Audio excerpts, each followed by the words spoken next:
Hey everyone, it's Diana. So I want to talk a little bit about the first question. First question is, how is the way you work or do school differently now than before the pandemic? And what is the role of technology in those changes? So before the pandemic, I actually had to work at Parkland. That's a hospital. And while working remotely, before they made us actually come into work, technology wasn't an integral component because working from home, we really needed to make sure we had everything we could do to complete our job. So for example, Parkland gave me a laptop, but they didn't give me any additional things to work from home, like a monitor. So that's something that I had to provide on my own. So just the one that I had at home, and I plugged it into my HDMI cable, and that worked for me, right? So that was something that I used, and it worked fine. But technology was a vital piece along with the internet. And at times, electricity went out due to power outages. Everybody was probably online using electricity, so I think it just caused a massive overload. The internet was a bit slow since everyone was also logged into that. So I definitely think technology was an integral component, a key piece for sure, in the working from home aspect. Second question is, how did your school or workplace help you adapt to accomplishing your task in your home environment?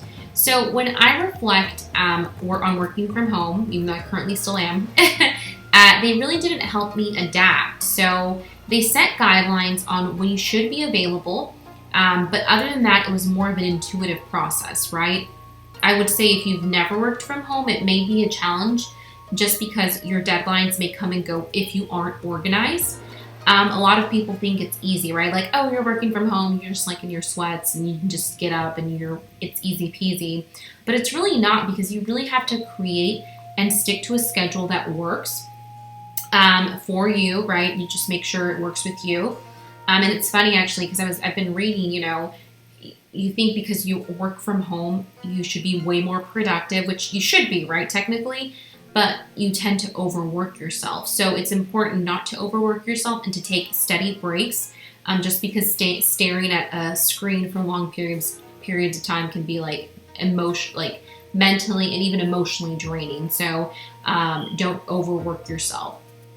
But other than that, at my current workplace, they gave us those guidelines and provided all the technology. For example, this week my docking station suddenly stopped working.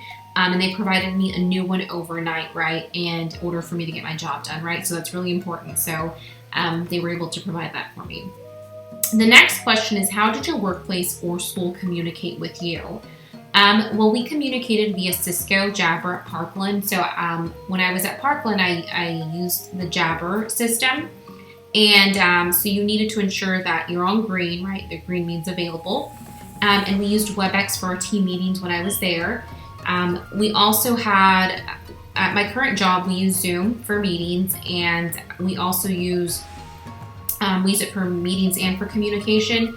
And we also have Microsoft Teams, is what I meant to say, when we're all collaborating on those same projects. So we use a standard email, text, iPhone, phone, if the primary one such as Jabber or the other communication processes don't work. But that's essentially how we communicate, right? Especially working in the remote role. Next question is, how did you complete your work and deliver it to your office or school? Did you need to use new technology or different technology tools to complete your work? So, good question, right? I would complete my work and deliver it online. So it's crazy, as an instructional designer working in learning development, our roles have usually always been more of that remote, kind of in that remote setting. I just think now they really took it that step further. Like, oh, wait a minute, you guys really can work from home. We don't need you in the office. So the same as if I would have been in the office, I had access to all the systems. So I just log into the VPN network and upload my files onto our collaborative share drive. That way everyone had access to it. And basically, no, honestly, everything I think stayed the same on my end when working from home. And I basically didn't have any issues. So everything kind of stayed the same. Next question, I think that's the last question. As our country opened up, how were you affected? what was the plan for you to return to the workplace or school, and how was technology implemented in this plan? So, well, when the country began opening up, I had to make a serious decision, right? Did I want to return to work, right? Nobody wants to work. Or did I want to continue to work from home? So, you see, one thing that you guys may not know about me, some of you do, not everybody does, I think, is I actually had a baby during the pandemic. Yes, little pandemic baby. Like a month after everything shut down, and my baby was born in Parkland Hospital, since I did work there, right? And we were actually both tested for COVID, since I got a fever during birth, and thank God I was negative. And I think the staff was relieved as well. But my plan to return to the workplace was to basically get a new job. I had spent all the time at home on maternity leave with a baby, and I was watching Game of Thrones. I know that's a super side note. And when I returned to work, I was still working from home.